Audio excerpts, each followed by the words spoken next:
Harry Potter dan Batu Bertuah. Bab 16. Menembus pintu jebakan. Di tahun-tahun mendatang, Harry tak pernah ingat bagaimana persisnya dia bisa mengerjakan soal-soal ujiannya ketika dia setengah percaya Voldemort bisa menerobos masuk setiap saat. Tetapi hari-hari berlalu, dan tak ada keraguan Fluffy masih hidup dan sehat di balik pintu tertutup. Udara panas sekali, terutama di ruang kelas besar tempat mereka mengerjakan ujian tertulis. Kepada mereka, dibagikan pena bulu baru khusus untuk ujian. Pena yang telah disihir dengan mantra anti nyontek. Mereka juga ujian praktek. Profesor Flitwick memanggil mereka satu persatu ke dalam kelas untuk menguji apakah mereka bisa membuat nanas menari di atas meja.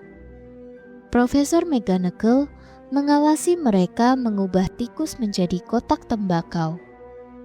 Angka diberikan sesuai dengan seberapa indahnya kotak tembakau itu, tetapi dikurangi jika kotak itu punya kumis. Snape membuat mereka gugup, terus menempel sementara mereka mencoba mengingat bagaimana membuat ramuan lupa. Harry mengerjakan tugas-tugasnya sebaik mungkin, berusaha mengabaikan rasa sakit yang menusuk-nusuk dahinya, yang terus mengganggunya sejak perjalanannya ke hutan. Neville mengira Harry senewan berat gara-gara ujian karena Harry tak bisa tidur. Tetapi kenyataannya adalah Harry berkali-kali terbangun gara-gara mimpi buruknya yang dulu. Hanya saja, sekarang mimpi itu lebih mengerikan, karena ada sosok berkerudung dengan darah menetes-netes di dalam mimpinya. Mungkin karena mereka tidak melihat apa yang dilihat Harry di dalam hutan, atau karena mereka tidak memiliki bekas luka yang terasa panas membara di dahi mereka. Tetapi Ron dan Hermione tidak secemas Harry memikirkan batu itu. Voldemort tentu saja membuat mereka takut, tetapi dia tidak mendatangi mereka berkali-kali dalam mimpi. Dan mereka terlalu sibuk belajar sehingga tak punya banyak waktu untuk mencemaskan apa yang akan dilakukan Snape atau penyihir jahat lainnya. Ujian terakhir mereka adalah sejarah sihir. Setelah 1 jam menjawab berbagai pertanyaan tentang penyihir nyentrik yang menemukan kuali yang bisa mengaduk sendiri, mereka akan bebas. Bebas selama seminggu penuh yang menyenangkan, sampai hasil ujian mereka diumumkan. Ketika hantu Profesor Binns menyuruh mereka meletakkan pena bulu dan menggulung perkamen mereka, Harry ikut bersorak bersama yang lain. Ujiannya lebih mudah daripada dugaanku, kata Hermione. Ketika mereka bergabung dengan gerombolan anak-anak keluar ke lapangan yang disinari matahari. Aku tak perlu menghafalkan kitab perilaku manusia serigala tahun 1637 atau pemberontakan Elfric si penuh semangat. Hermione senang mendiskusikan soal-soal ujiannya. Tetapi Ron mengatakan ini membuatnya pusing. Maka mereka pergi ke danau dan duduk di bawah pohon. Si kembar Weasley dan Lee Jordan sedang menggelitik sungut cumi-cumi raksasa yang sedang menghangatkan diri di air yang dangkal. Tak perlu lagi belajar. Ron menghela napas dengan senang, berbaring di atas rumput. Cerita sedikit dong, Harry. Kita punya waktu seminggu sebelum kita tahu ujian kita jeblok. Sekarang tak perlu cemas. Harry menggosok-gosok dahinya. Aku ingin tahu apa artinya ini. Bekas lukaku sakit terus. Sebelumnya memang pernah sakit, tapi tidak sesering ini. Celetuknya jengkel. Pergilah ke Madam Pomfrey. Hermione mengusulkan. Aku tidak sakit. Kurasa ini peringatan, artinya akan ada bahaya, kata Harry. Ron tak bisa diajak kompromi. Hawa terlalu panas. Harry, santai saja. Hermione benar. Batu itu aman selama Dumbledore ada. Lagi pula, kita tak pernah punya bukti Snape sudah menemukan cara melewati Fluffy. Kakinya pernah nyaris copot 1 kali. Dia tidak akan buru-buru mencoba lagi. Dan Neville akan main Quidditch untuk tim Inggris sebelum Hagrid mengecewakan Dumbledore. Harry mengangguk. Tetapi dia tidak dapat menghilangkan perasaan bahwa ada sesuatu yang lupa dia lakukan. Sesuatu yang penting. Ketika dia mencoba menjelaskan soal ini, Hermione berkata, "Itu cuma dampak ujian. Semalam aku terbangun dan sudah membaca setengah buku catatan transfigurasiku sebelum aku ingat ujian itu sudah selesai." Meskipun demikian, Harry yakin perasaannya yang galau tidak ada hubungannya dengan ujian. Dia memandang seekor burung hantu terbang menuju sekolah, melintasi langit biru cerah, paruhnya menggigit surat. Hagridlah satu-satunya orang yang pernah mengiriminya surat. Hagrid tak akan pernah mengkhianati Dumbledore. Hagrid tak akan pernah memberitahu siapapun bagaimana caranya melewati Fluffy. Tak pernah. Tetapi, mendadak Harry melompat bangun. "Mau kemana kau?"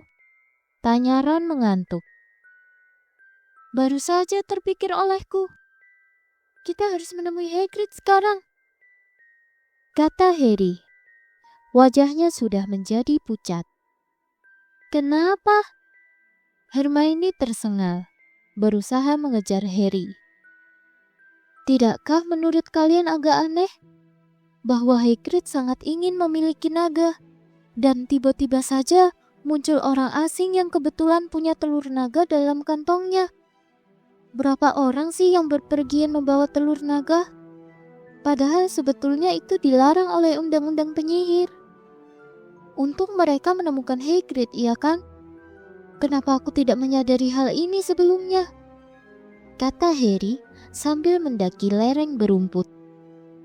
"Apa sih maksudmu?" tanya Ron. Tetapi Harry yang berlari menyeberangi lapangan menuju tepi hutan tidak menjawab. Hagrid sedang duduk di kursi berlengan di luar rumahnya. Celana panjang dan lengan kemejanya digulung. Dan dia sedang mengupas kacang polong yang kemudian dimasukkannya ke dalam mangkuk besar. "Halo, selesai ujian? Ada waktu untuk minum?" sapanya sambil tersenyum. "Ada," kata Ron. Tetapi Harry menyelanya, "Tidak, kami sedang buru-buru. Hagrid, aku harus tanya sesuatu padamu. Kau ingat malam kau memenangkan Norbert? Seperti apa orang asing yang main kartu denganmu itu?" "Tak tahu. Dia tak mau lepas kerudungnya," kata Hagrid santai. Hagrid melihat mereka bertiga kaget dan dia mengangkat alisnya. "Tidak begitu luar biasa. Ada banyak orang aneh di Hogshead. Itu nama tempat minum di desa itu. Mungkin saja dia pedagang naga kan? Aku tak pernah lihat mukanya. Kerudungnya dipakai terus." Harry terenyak duduk di sebelah mangkok kacang polong. "Apa yang kau obrolkan dengannya? Apa kau menyebut-nyebut Hogwarts?" "Mungkin saja. Ya, dia tanya aku kerja apa. Dan ku katakan, aku pengawas binatang liar di sini. Dia tanya-tanya sedikit tentang makhluk-makhluk apa yang kupelihara. Jadi kuceritakan.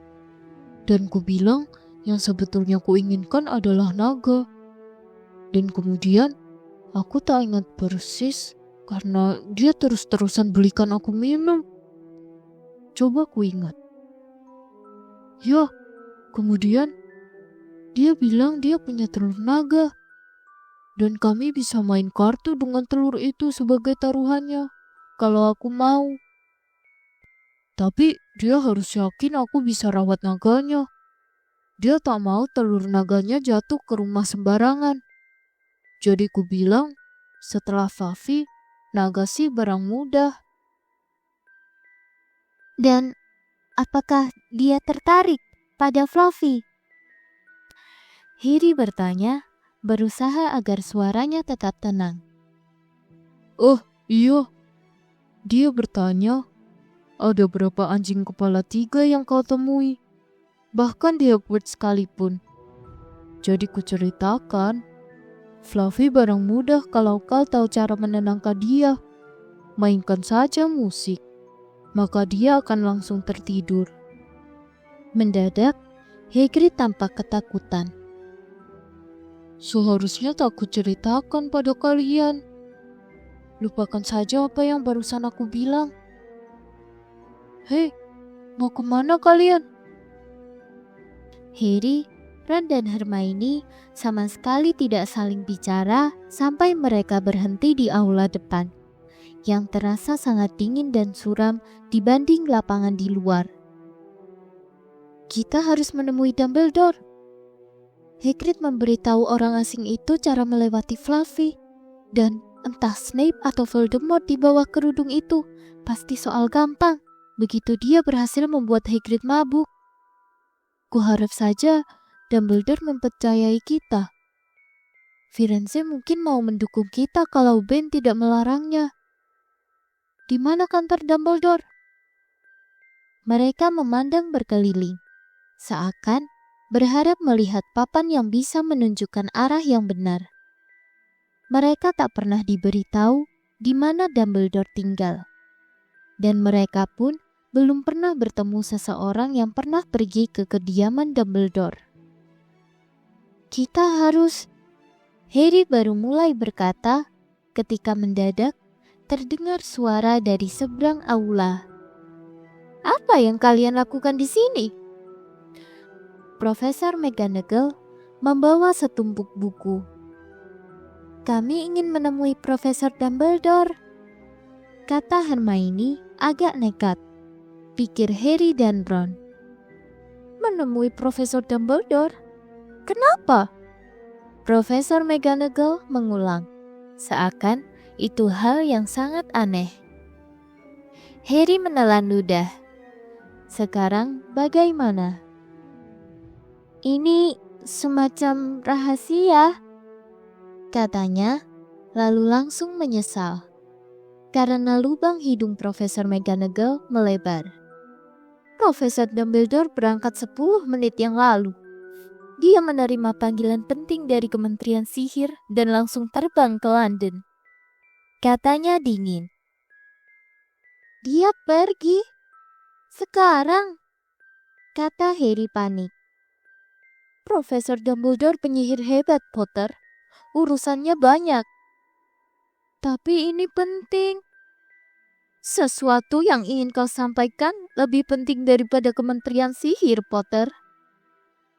Soalnya, Profesor, ini tentang batu bertuah, kata Harry yang sudah tidak menutup-nutupi lagi. Entah apa yang diharapkan Profesor McGonagall, pasti bukan itu. Buku-buku yang dibawanya berjatuhan dari tangannya, tetapi dia tidak memungutnya. Bagaimana kau tahu? Tanyanya gugup. Profesor, saya rasa saya tahu bahwa ada orang yang akan mencoba mencuri batu itu. Saya harus bicara dengan Profesor Dumbledore. Profesor McGonagall menatapnya dengan kaget bercampur curiga. Profesor Dumbledore akan kembali besok. Aku tak tahu bagaimana kalian bisa tahu tentang batu itu. Tetapi tenanglah, tak seorang pun bisa mencurinya. Perlindungannya sangat ketat. Tapi Profesor Potter, aku tak tahu apa yang kau bicarakan, katanya pendek. Dia membungkuk dan mengumpulkan buku-bukunya yang jatuh. Kusarankan kalian semua kembali keluar dan menikmati sinar matahari. Tetapi mereka tidak melakukan itu. Pasti malam ini Snape akan masuk lewat pintu jebakan malam ini. Dia sudah berhasil mengetahui semua yang diperlukannya, dan dia berhasil menyingkirkan Dumbledore. Dialah yang mengirim surat itu. Pasti Kementerian Sihir akan kaget begitu Dumbledore muncul, kata Harry. Begitu dia yakin Profesor McGonagall tak bisa mendengarnya. Tapi apa yang bisa kita? Hermione terperangah. Harry dan Ron berbalik. Ada Snape. Selamat sore, Katanya lancar. Mereka terbelalak memandangnya. kalian seharusnya tidak berada di dalam pada hari seindah ini. Katanya dengan senyum aneh. Kami baru... Kata Harry tanpa tahu apa yang akan dikatakannya. Kalian seharusnya lebih hati-hati. Kasak-kusuk begini, orang-orang akan mengira kalian hendak berbuat sesuatu. Dan riskan sekali bagi Gryffindor kalau kehilangan angka lebih banyak lagi, kan? Wajah Harry memerah. Mereka berbalik hendak keluar. Tetapi Snape memanggil mereka kembali. Ingat, Potter. Sekali lagi berkeliaran di malam hari, aku sendiri yang akan memastikan kau dikeluarkan. Selamat sore. Dia berjalan menuju ruang guru, menuruni undakan batu di luar. Harry menoleh kepada kedua temannya. Baik, ini yang akan kita lakukan. Salah satu dari kita harus memata-matai Snape.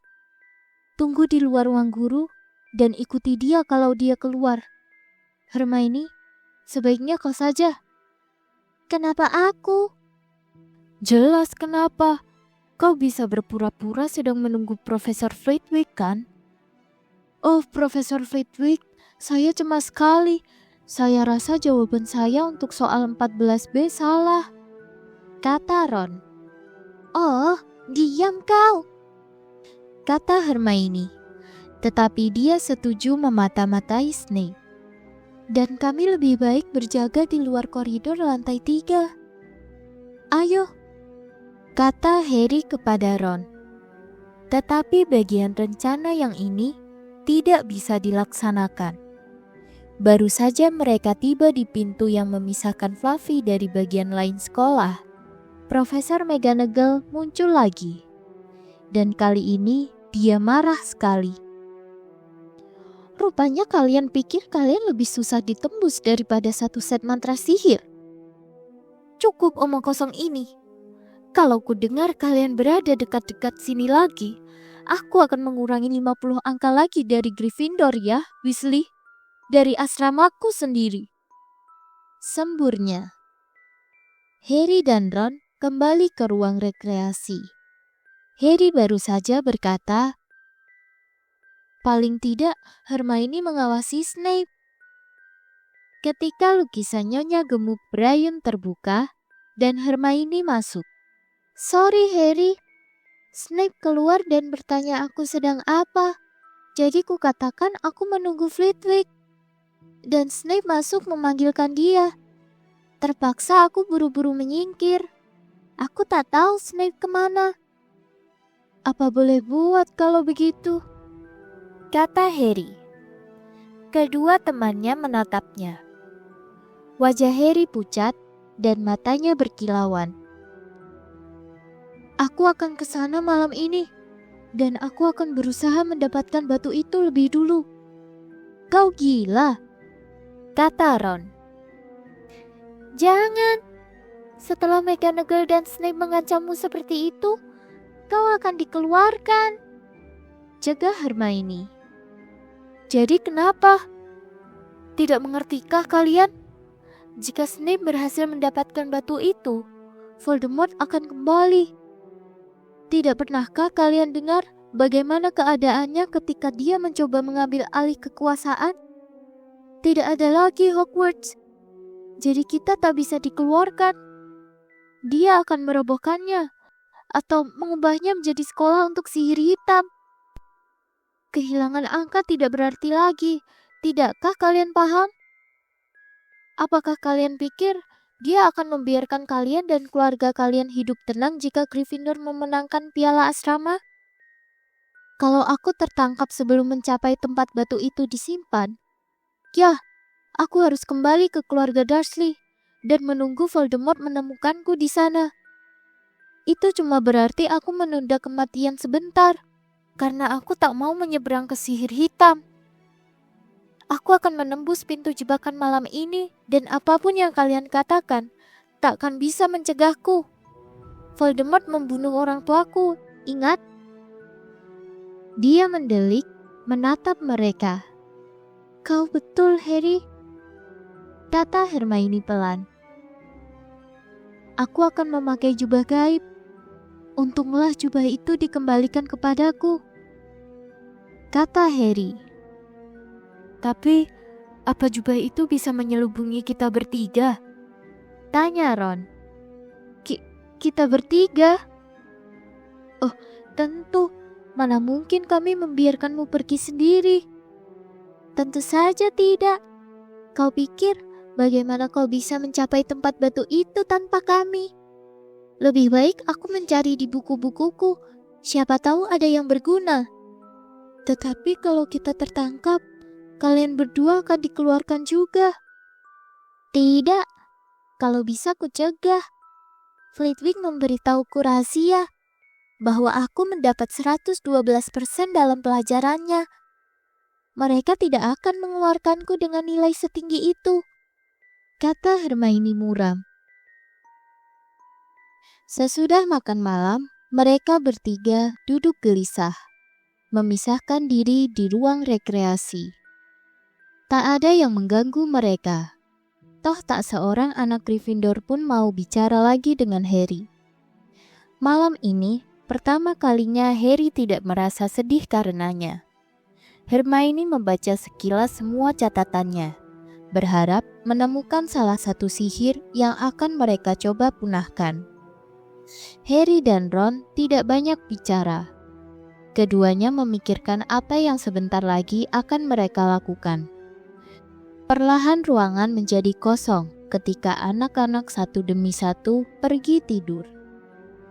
Lebih baik ambil jubahnya sekarang, gumam Ron ketika akhirnya Lee Jordan pergi sambil menggeliat dan menguap. Harry berlari ke atas, ke kamar mereka yang gelap. Ditariknya jubahnya dan kemudian terlihat olehnya seruling hadiah Natal dari Hagrid. Dikantonginya seruling itu untuk digunakan pada Fluffy. Dia sedang tak ingin menyanyi. Harry berlari kembali ke ruang rekreasi. Lebih baik kita pakai jubahnya di sini, dan kita pastikan jubah ini menyelubungi kita bertiga. Kalau Filch melihat sepotong kaki kita berjalan sendiri, apa yang kalian lakukan?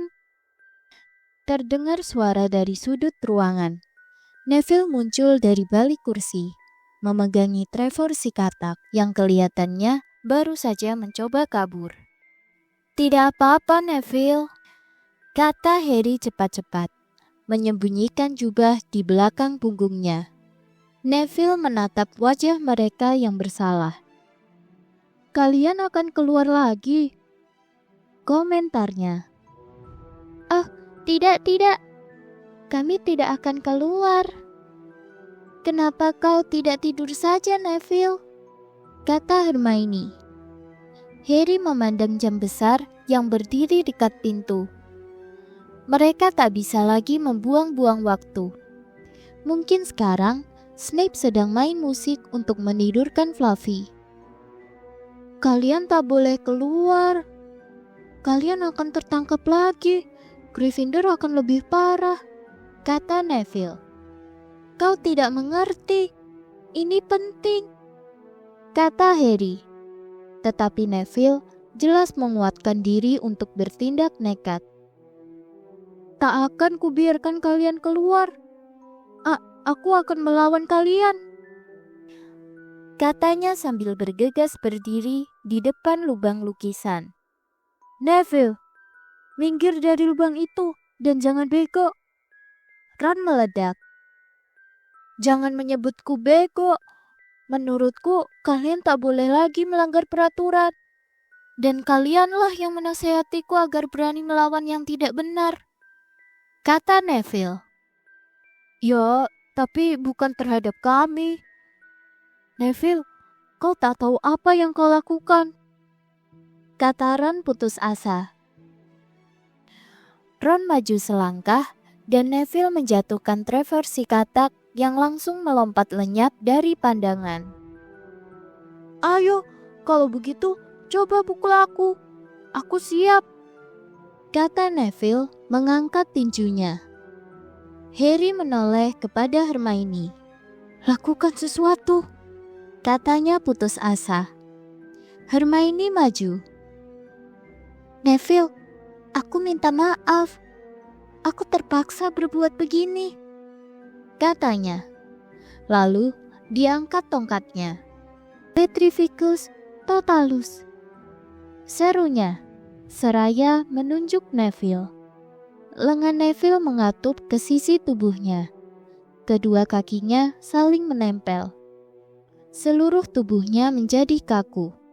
Dia terhuyung di tempatnya berdiri dan kemudian jatuh terjerembab, kaku seperti papan. Hermione berlari untuk menelentangkannya. Rahang Neville terkunci sehingga dia tidak bisa bicara. Hanya matanya yang bergerak-gerak, memandang mereka dengan ngeri. Apa yang kau lakukan kepadanya? Bisik Harry. Kutukan ikat tubuh sempurna. Oh, Neville, sorry, kata Hermione merana. Kami terpaksa, Neville. Tak ada waktu untuk menjelaskan, kata Harry. Kau akan mengerti nanti, Neville, kata Ron ketika mereka melangkahinya dan memakai jubah gaib. Tetapi meninggalkan Neville yang tak bisa bergerak terbaring di atas lantai, rasanya bukan pertanda yang baik. Dalam keadaan cemas, bagi mereka, bayangan patung kelihatan seperti Filch. Semua desau angin di kejauhan terdengar seperti Peeves yang meluncur turun ke arah mereka. Di kaki tangga pertama, mereka melihat Mrs. Norris mengendap-endap di dekat puncak tangga. Oh, ayo kita tendang dia. Kali ini saja, bisik Ron ke telinga Harry. Tetapi Harry menggeleng. Ketika mereka hati-hati naik melewatinya, Mrs. Norris mengarahkan matanya yang seperti senter kepada mereka, tetapi tidak berbuat apa-apa. Mereka tidak bertemu siapa-siapa lagi sampai tiba di tangga menuju ke lantai 3. Peeves sedang berada di tengah tangga, melepas karpetnya supaya orang yang lewat tersandung. Siapa itu? Katanya tiba-tiba ketika mereka naik ke arahnya. Dia menyipitkan mata hitamnya yang kejam. Aku tahu kau di situ, meskipun aku tak bisa melihatmu. Apakah kau hantu atau murid bandel? Peeves melayang ke atas dan memandang mereka. Harus panggil Filch. Harus, kalau ada makhluk tidak tampak berkeliaran. Mendadak Harry mendapat ide. Peeves, Baron Berdarah punya alasan sendiri untuk tidak menampakkan diri, katanya berbisik serak. Peeves nyaris jatuh dari udara saking kagetnya. Tapi dia berhasil menguasai diri dan melayang kira-kira 30 cm dari tangga. Mau sekali yang berdarah, Mr. Baron Sir, katanya menjilat. Salahku, aku tidak melihatmu. Tentu saja tidak. Kau tidak kelihatan. Maafkan gurauan kecil Peeves, Sir. Aku ada urusan di sini, Peeves. Pergilah jauh-jauh dari tempat ini malam ini, kata Harry serak. Baik, Sir. Aku akan pergi. Mudah-mudahan urusanmu berjalan lancar, Baron. Aku tidak akan mengganggumu, kata Pips melayang naik lagi.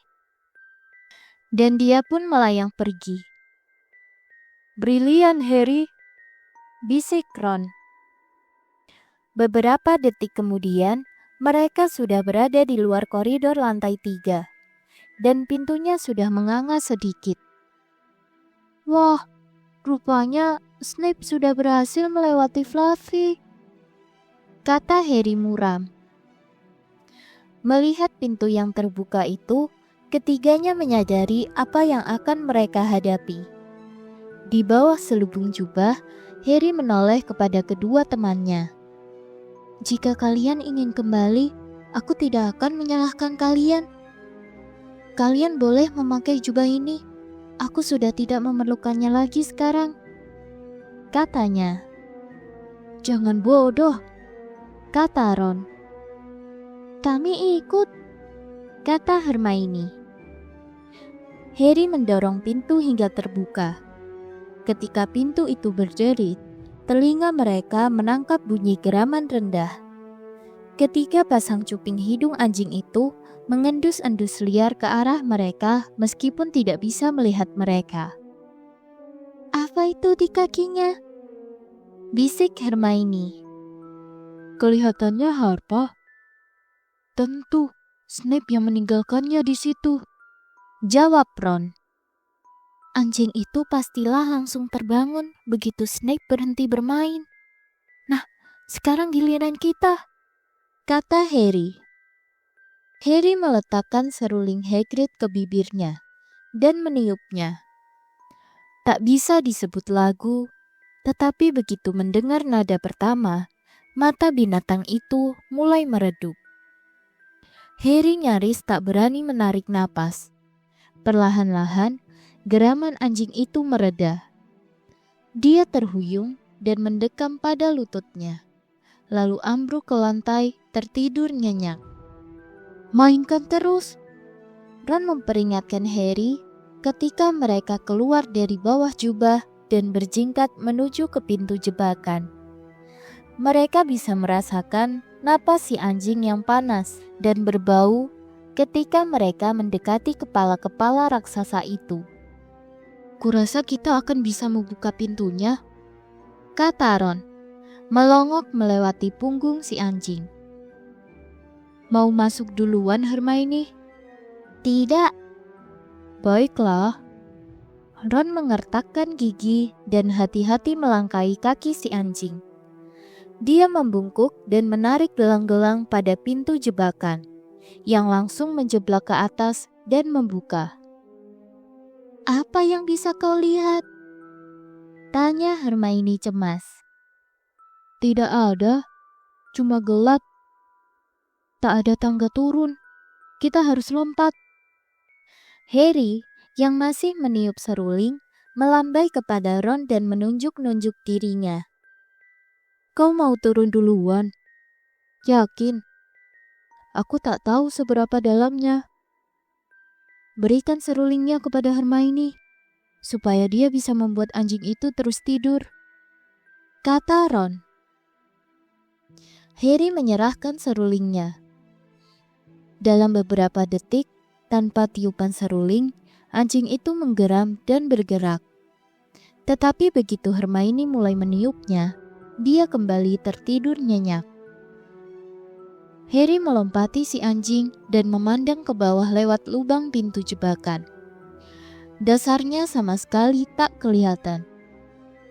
Dia turun ke dalam lubang sampai cuma bergantung pada ujung jari-jarinya. Kemudian, dia mendongak kepada Ron dan berkata, "Kalau terjadi sesuatu padaku, jangan susul aku. Langsung pergi ke kandang burung hantu dan kirim Hedwig ke Dumbledore, oke?"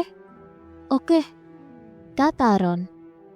"Sampai ketemu sebentar lagi, mudah-mudahan." Dan Harry melepas pegangannya. Udara dingin dan lembab menerpanya, sementara dia terjatuh. Makin lama, makin dalam, dan bluk. Dengan bunyi kedebuk yang seakan teredam, dia mendarat pada sesuatu yang lunak. Harry duduk dan meraba-raba. Matanya belum terbiasa pada keremangan di situ. Dia serasa duduk di atas sejenis tanaman. "Aman!" teriaknya ke arah cahaya sebesar perangko yang merupakan pintu jebakan. "Tempat mendaratnya lunak. Kau bisa lompat." Ron langsung menyusul. Dia mendarat telentang di sebelah Harry. "Apa ini?" adalah kata-kata pertamanya. "Entahlah, semacam tanaman. Kurasa ada di sini untuk menahan pendaratan." "Ayo Hermione." Suara musik di kejauhan berhenti. Terdengar gonggong keras anjing. Tetapi Hermione sudah melompat. Dia mendarat di sisi lain Harry. "Pastilah kita beribu-ribu meter di bawah sekolah," katanya. "Untung ada tanaman ini di sini," kata Ron. "Untung? Lihat kalian berdua," jerit Hermione. Hermione melompat dan berusaha menuju dinding yang lembab.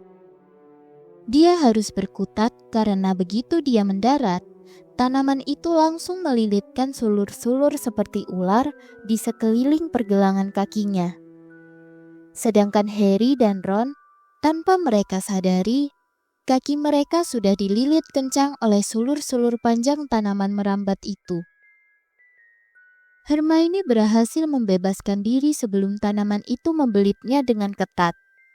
Sekarang, dia memandang ngeri pada kedua temannya yang berkutat melepaskan tanaman itu dari tubuh mereka. Tetapi semakin mereka berusaha, semakin kuat tanaman itu membelit. "Berhenti bergerak! Aku tahu apa ini. Ini jerat setan," perintah Hermione. Oh, aku senang sekali kita tahu nama tanaman ini. Sungguh sangat membantu. Cemooh Ron sambil memiringkan tubuhnya ke belakang, berusaha mencegah tanaman itu membelit lehernya. "Diam, aku sedang berusaha mengingat bagaimana membunuhnya," kata Hermione. "Cepat kalau begitu, aku tak bisa bernapas," kata Harry tersengal, berkutat dengan sulur yang membelit dadanya. Jerat setan, apa yang dikatakan Profesor Sprout? Tanaman ini suka kegelapan dan kelembapan. Kalau begitu nyalakan api. Harry tersedak. "Iya, tentu saja. Tapi tidak ada kayu," seru Hermione meremas-remas tangannya. Kau ini gila. Kau penyihir atau bukan? Ron menggeram. "Oh, betul," kata Hermione. Dan dia mencabut tongkatnya. Menggoyangnya, menggumamkan sesuatu dan berhasil memancarkan api biru. Sama seperti yang digunakannya pada Snape di stadion, ke arah tanaman itu. Dalam beberapa detik saja, kedua anak laki-laki itu merasa belitan sulur-sulur itu mengendur ketika tanaman itu menjauh ketakutan dari nyala terang dan kehangatan. Menggeliat-geliat dan melambai-lambai, tanaman itu melepaskan belitannya dan mereka berhasil membebaskan diri. "Untung kau menyimak pelajaran herbologi, Hermione," kata Harry ketika dia bergabung dengannya di dekat dinding seraya menyeka keringat dari wajahnya.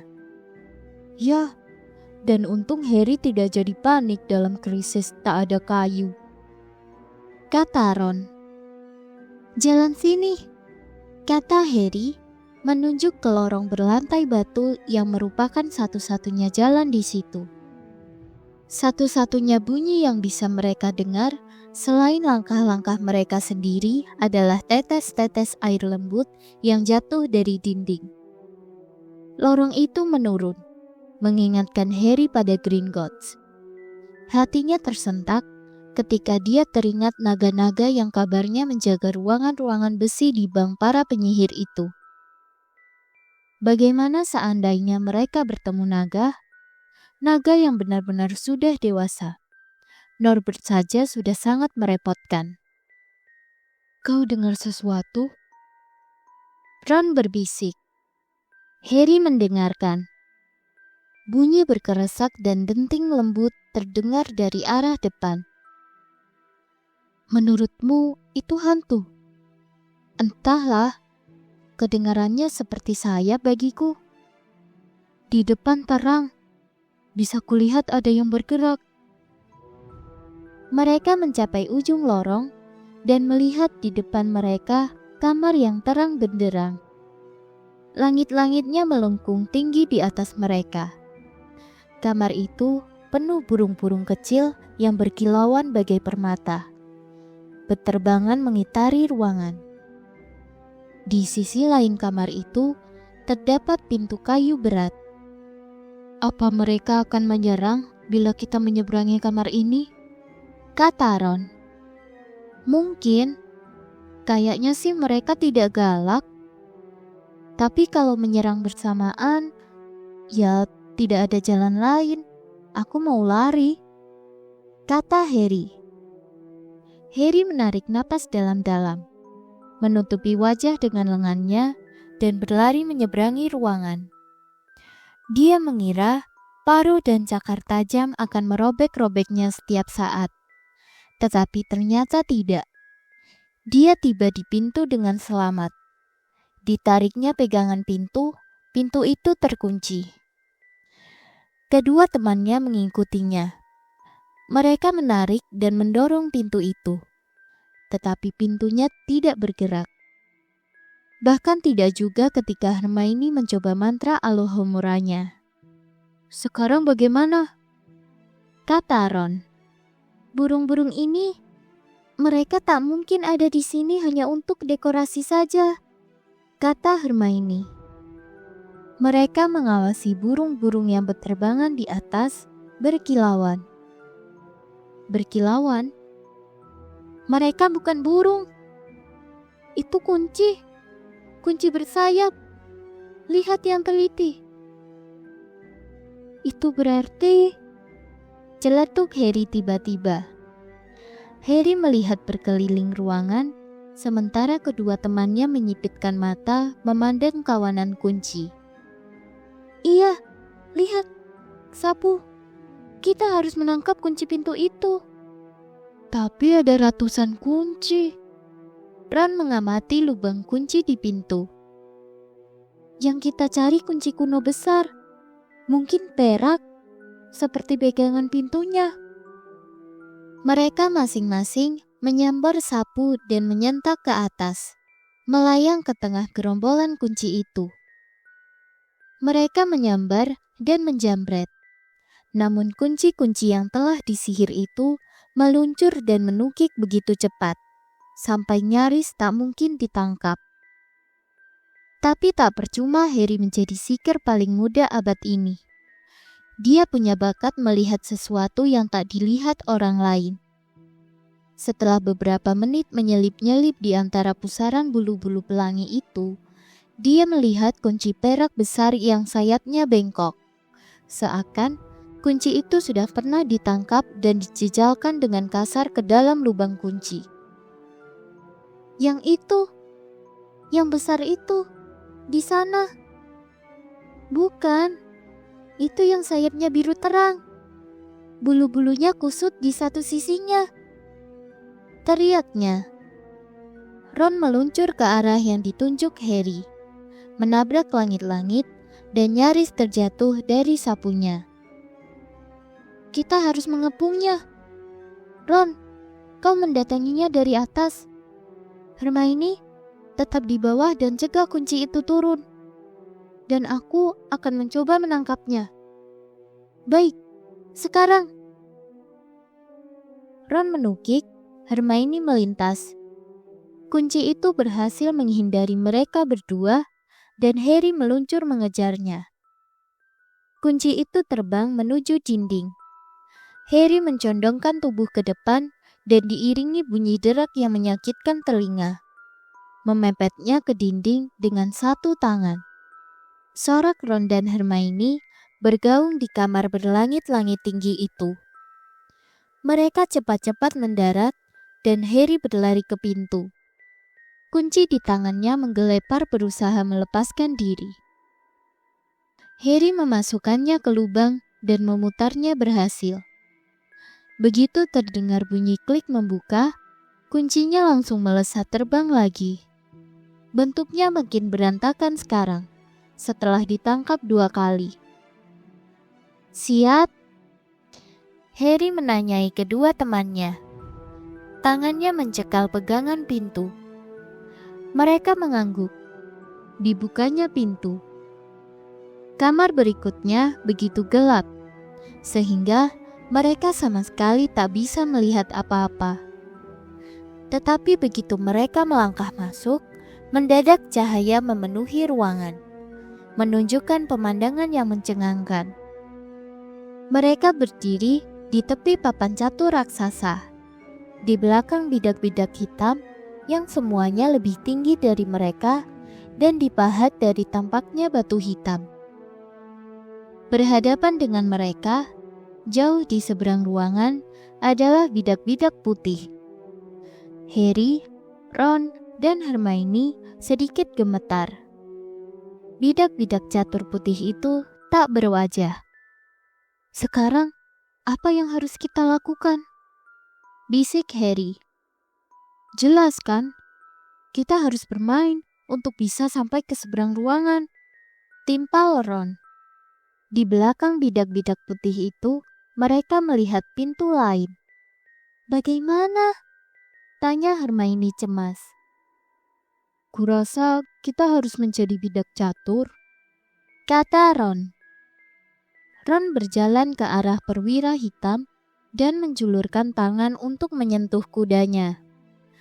Langsung saja batu itu hidup. Kudanya mengais-ngais tanah dan si perwira menolehkan kepalanya yang memakai helm untuk menunduk, memandang Ron. Apa kami harus bergabung dengan kalian untuk bisa menyeberang? Perwira hitam itu mengangguk. Ron menoleh kepada kedua temannya. Ini perlu pemikiran. Kurasa kita harus mengambil tempat 3 bidak hitam, katanya. Harry dan Hermione tetap diam, mengawasi Ron berpikir. Akhirnya, Ron berkata, "Jangan tersinggung ya. Tapi kalian berdua tak begitu ahli main catur." "Kami tidak tersinggung. Katakan saja apa yang harus kami lakukan," kata Harry cepat-cepat. "Nah, Harry, kau mengambil tempat menteri itu. Dan Hermione, kau di sebelahnya, di tempat benteng itu." "Kau sendiri bagaimana?" "Aku akan jadi perwira," kata Ron. Bidak-bidak catur itu rupanya mendengarkan. Karena begitu Ron berkata demikian, perwira, menteri, dan benteng berbalik memunggungi bidak-bidak putih dan berjalan turun dari papan catur, meninggalkan 3 petak kosong yang segera ditempati Ron, Harry, dan Hermione. "Putih selalu melangkah duluan dalam permainan catur," kata Ron, menyipitkan mata, memandang ke seberang. "Itu, lihat!" Satu pion putih melangkah maju 2 petak. Ron mulai mengarahkan bidak-bidak hitam. Mereka bergerak diam mengikuti perintahnya. Lutut Harry gemetar. Bagaimana kalau mereka kalah? "Harry, bergerak diagonal 4 petak ke kanan." Pukulan pertama mereka terjadi ketika perwira hitam satunya ditawan. Si Ratu Putih membantingnya ke lantai dan menyeretnya keluar papan. Si perwira menggeletak tak bergerak, tengkurap. "Apa boleh buat? Kau jadi bebas menawan si menteri itu. Hermione, ayo!" kata Ron yang tampak terguncang. Setiap kali salah satu anggota mereka kalah, bidak-bidak putih itu tak menunjukkan belas kasihan. Segera saja sekumpulan bidak hitam lemas terpuruk di sepanjang dinding. 2 kali, Ron menyadari tepat waktu bahwa Harry dan Hermione dalam bahaya. Dia sendiri melesat ke sana kemari di papan, menawan bidak putih hampir sebanyak bidak hitam yang kalah. Kita hampir sampai. Biar aku berpikir. Mendadak, Ron bergumam. Si Ratu Putih menolehkan wajahnya yang kosong ke arahnya. Ya, ini satu-satunya cara. Aku harus ditawan. Kata Ron pelan. Tidak! Harry dan Hermione memekik. Begitulah catur. Harus ada yang dikorbankan. Aku akan melangkah maju 1 petak dan Ratu Putih akan menawanku. Jadi kau bebas mensekak rajanya, Harry. Tukas Ron. Tapi, kau mau menghalangi Snape atau tidak? Jangan, Ron. Kalau kau tidak buru-buru, Snape sudah akan berhasil mendapatkan batu itu. Tak ada pilihan lain. Siap? Seru Ron, wajahnya pucat, tetapi mantap. Aku menyerahkan diri. Jangan berlama-lama begitu kalian sudah menang. Ron melangkah maju dan Ratu Putih langsung menerkam. Dipukulnya keras-keras kepala Ron dengan tangan batunya, dan Ron langsung ambruk ke lantai. Hermione menjerit, tetapi tetap bertahan di petaknya. Si Ratu Putih menyeret Ron ke tepi. Kelihatannya dia pingsan. Gemetaran, Harry bergerak 3 petak ke kiri. Si Raja Putih melepas mahkotanya dan melemparnya ke kaki Harry. Mereka sudah menang. Bidak-bidak catur menepi dan membungkuk. Jalan menuju pintu kini tanpa hambatan. Dengan pandangan putus asa terakhir ke arah Ron, Harry dan Hermione berlari melewati pintu dan tiba di lorong berikutnya. Bagaimana kalau dia? Dia akan baik-baik saja, kata Harry, berusaha meyakinkan diri sendiri. Menurutmu, apa berikutnya? Kita sudah melewati kreasi Sprout, jerat setan tadi. Flitwick pastilah yang menyihir kunci-kunci. McGonagall mentransfigurasi bidak-bidak catur membuatnya hidup. Tinggal mantra Quirrell dan Snape. Mereka sudah tiba di pintu berikutnya. Buka sekarang, Harry berbisik. Buka saja. Harry mendorongnya terbuka.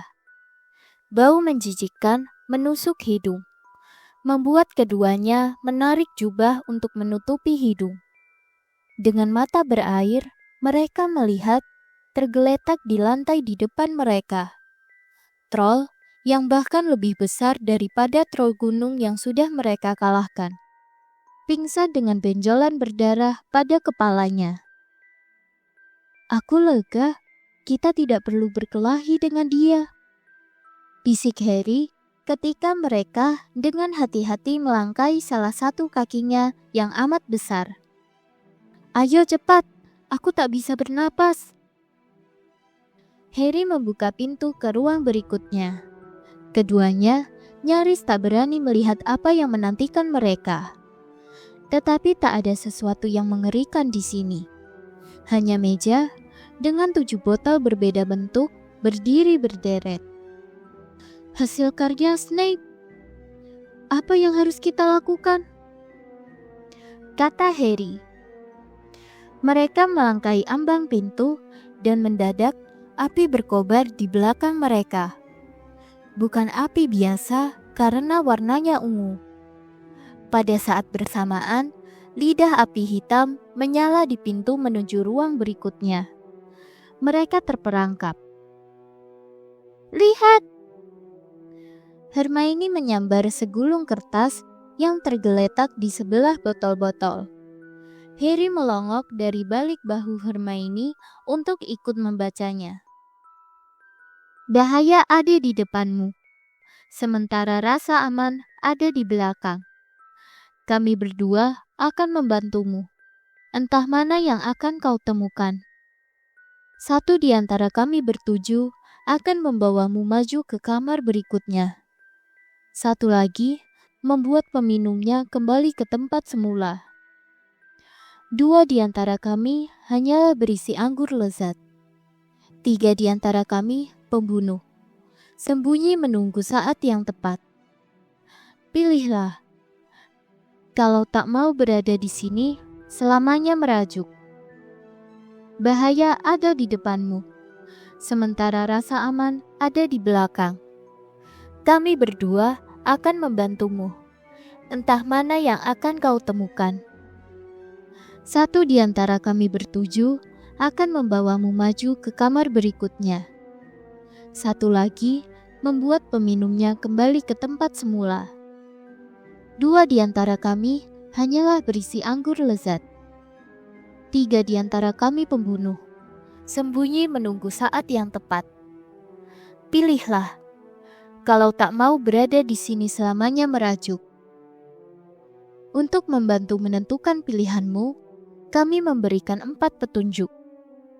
Pertama, betapapun liciknya racun berusaha bersembunyi, kau akan selalu menemukannya di sebelah anggur di sisi kiri. Kedua, yang berdiri di masing-masing ujung isinya lain. Tetapi, kalau kau mau ke depan, dua-duanya pantang untuk main-main. Ketiga, seperti kau lihat jelas, semua botol berbeda ukurannya. Baik yang cebol maupun yang raksasa berisi maut di dalamnya. Keempat, yang kedua dari kiri dan dari kanan. Sama saja isinya, meskipun awalnya tampak berlainan.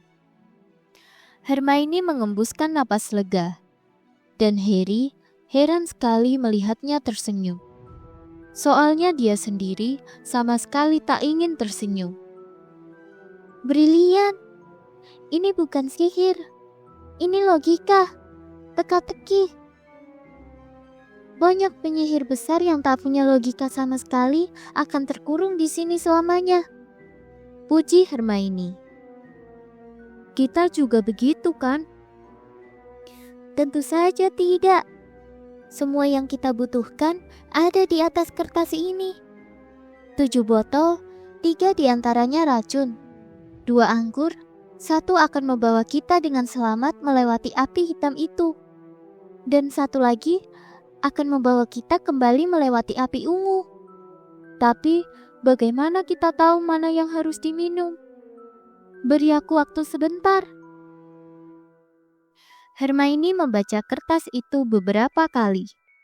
Kemudian, dia berjalan mondar-mandir di depan deretan botol.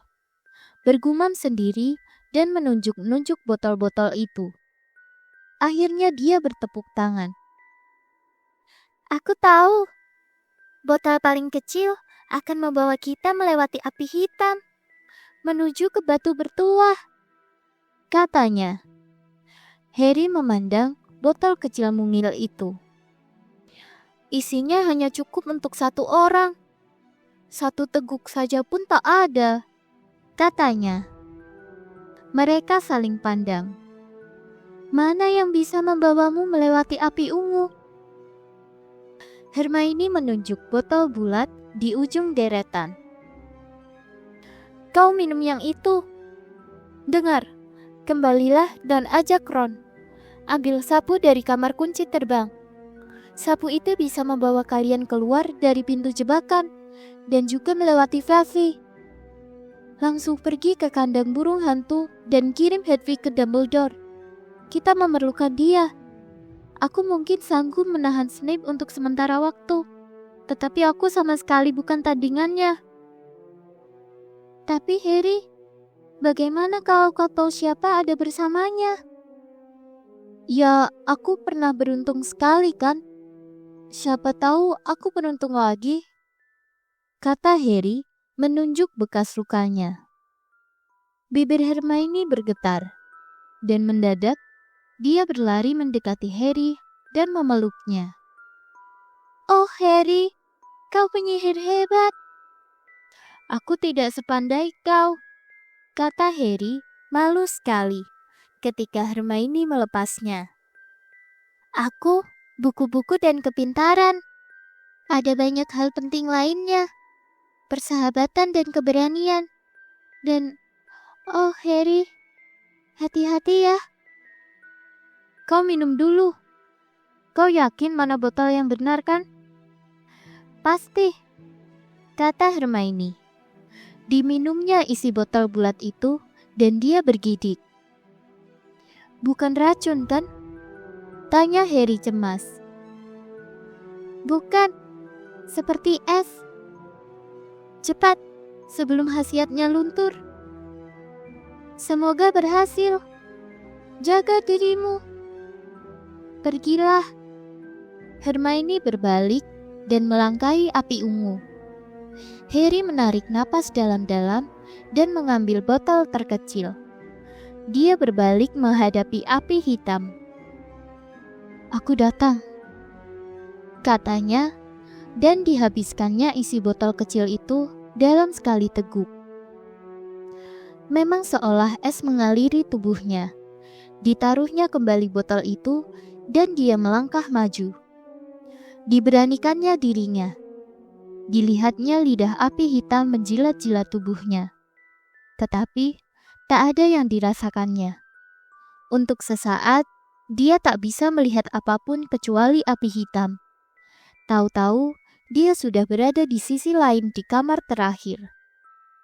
Sudah ada orang lain di situ, tetapi bukan Snape. Bahkan, bukan pula Voldemort.